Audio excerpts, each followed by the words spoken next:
नहीं देखिए, शरद जी ने बहुत अच्छे से स्पष्ट कर दिया सारी चीज़ों को कि औरंगजेब किस तरीके का राजा था। उसने अपने विस्तार के लिए सारी चीज़ें कही। जिस चीज़ को क्रूरता का नाम दिया जा रहा है, अगर हम मध्यकाल का इतिहास देखें, ये मेरा इतिहास बनाया हुआ नहीं है, आपका इतिहास बनाया नहीं, इतिहासकारों ने इतिहास बनाया, उसको हम और आप पढ़ते हैं, उसी का वाचन करते हैं, उसी का अध्ययन करते हैं। बड़ी बड़ी परीक्षाओं में, जिसको देश की सबसे बड़ी परीक्षा कहते हैं, जिसको आईएएस बनते हैं, आईपीएस बनते हैं, वो भी इस इतिहास को पढ़ते हैं। और उस इतिहास में दर्ज है कि मध्यकाल में अपने शासन को बनाए रखने के लिए तलवार का राज चला करता था। आप कल्पना कीजिए कि आपके पैरों के नीचे गर्दनें कटी हुई हैं, हाथ कटे हुए हैं, पैर कटे हुए हैं, लहू बह रहा है और आप उसके ऊपर चल रहे हैं। यह क्रूरता कहलाएगी। लेकिन मध्यकाल में जितने राजा हुए, चाहे शिवाजी महाराज हो, संभाजी हो, चाहे औरंगजेब हो, सबने ये वीरता, महाराणा प्रताप की तलवार के बड़े किस्से सुनाए जाते हैं, सर धड़ से अलग कर दिया, तो ये वीरता का प्रमाण था। तो राजा महाराजाओं की उस क्रूरता और वीरता के अगर हम बीच में आएंगे, तो आज का जो दौर चल रहा है, अगर हिंदू राजा ने मुसलमान राजा को मारा तो वो वीरता है, और अगर मुसलमान राजा ने अगर हिंदू राजा को मारता वो क्रूरता है। तो ये वीरता, विद्वान व्यक्ति हैं, लेकिन देखिए, क्रूरता का अर्थ किसी को निहत्थे व्यक्ति को कैद में रखकर नाना प्रकार की यंत्रणाएं देकर उसको मृत्यु तक पहुंचाना, ये कायरता है, ये क्रूरता है, ये बर्बरता है। बाकी युद्ध में अपने साम्राज्य की रक्षा के लिए, अपने अस्तित्व की रक्षा के लिए हर व्यक्ति लड़ता है।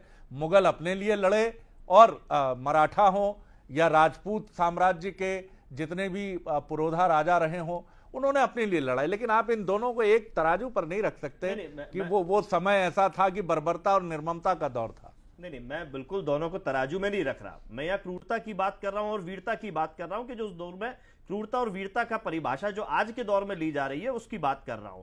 लेकिन यहां जो संभाजी महाराज को लेकर के बात हो रही है, औरंगजेब को लेकर के जो बात हो रही है, संभाजी को जो लेकर के अगर भारतीय जनता पार्टी के लोग या भारतीय जनता पार्टी के समर्थक लोग बहुत खुश हो जाते हैं, तो उनको इतिहास पढ़ने की वाकई में जरूरत है। क्या सावरकर कहते थे, क्या गोलवलकर कहते थे, शराबी, अय्याशी और गुस्सैल कहते थे? ये सब बातें सावरकर और गोलवलकर ने किताबों में, कई किताबें मौजूद है। तब ये जस्टिफाइड करेंगे उन सब बातों को, तब दूसरे पक्ष में चले जाएंगे। इतिहास इतिहास रहेगा, चाहे वो आप पढ़ें, चाहे मैं पढ़ूं, चाहे गोलवलकर पढ़ें, चाहे सावरकर पढ़ें। ये सावरकर और गोलवलकर ने जो लिख दिया है, उसको भारतीय जनता पार्टी के लोगों तो आप क्या इसको क्रूरता की जगह वीरता मानते हैं? नहीं नहीं नहीं, मैं कुछ नहीं मानता। मैं इतिहास के लोगों के इतिहास को मानता हूं, और आप भी उसी को मानते हैं। ना आपने देखा ना मैंने देखा, जो इतिहासकारों ने लिख दिया उस इतिहास को हमें मानना पड़ेगा, चाहे हम माने या ना माने, लेकिन दुनिया उसको मानेगी। दुनिया उसकी अंतिम बात ये जो बात हो रही है भारतीय जनता पार्टी के लोगों की तरफ से और नफरत की बात से, अबू आजमी साहब ने बाहर एक बात कही, विधानसभा के बाहर, उन्होंने उस बात को वापस भी ले लिया ताकि विधानसभा चले, लेकिन फिर भी विधानसभा से बाहर करना यह भी क्रूरता की श्रेणी में आएगा, जिस क्रूरता को हम कह रहे हैं कि निहत्थे को लेकर के बात हो रही है। जो आदरणीय शरद जी ने भी बात कही कि जब उन्होंने बयान वापस ले लिया, माफी ले ली और सब चीजें कर ली, और फिर विधानसभा से उनको बहिष्कार करना, जहां विधान बनेगा, नियम बनेंगे, उनके वोटर जिन्होंने 5 लाख वोटरों ने उनको वोट दिया है, उनके हक अधिकार की बात करेगी, तो वंचित करना, यही लोकतंत्र खत्म करना, संविधान खत्म करना समाजवादी पार्टी। जैसे कि आपने कहा जी, समाजवादी पार्टी की तरफ आदरणीय शरद जी ने जो बात करी, 84 के दंगों की भी बात करी, भारतीय जनता पार्टी के साथ ही बड़ा ज्ञान दे रहे थे, अच्छी बात है, ज्ञानी है। सिख दंगों में जो जायज ठहरा रहे थे और ये कह रहे थे कि सिखों को चुपचाप सहना चाहिए था, नानाजी देशमुख, उनको भारत रत्न देने का काम भारतीय जनता पार्टी की सरकार ने किया। यह भी इतिहास है और इतिहास में दर्ज हो चुका है। भारतीय जनता पार्टी के लोग तमाम बात कहते हैं, गुजरात मॉडल देश में पेश किया। औरंगजेब का जन्म 3 नवंबर 1618 को दाहोद के गुजरात में हुआ। आज के दौर में हम बात करें तो वो गुजराती थे। अब गुजराती थे और उनकी मृत्यु जो हुई, वो मृत्यु भी महाराष्ट्र के अहमदनगर में हुई। जिए यहीं मरे यहीं, सारे मुसलमान जिए यहीं मरे यहीं, सारी बातें अब इतिहास में दर्ज है। वो अच्छे थे बुरे थे। ये भारतीय जनता पार्टी के एक विधायक हैं, शिवराज सरकार में कैबिनेट मंत्री का दर्जा दिया था, प्रदीप पटेल हैं। ये भगवान श्री राम को अय्याशी की पैदाइश कहते हैं।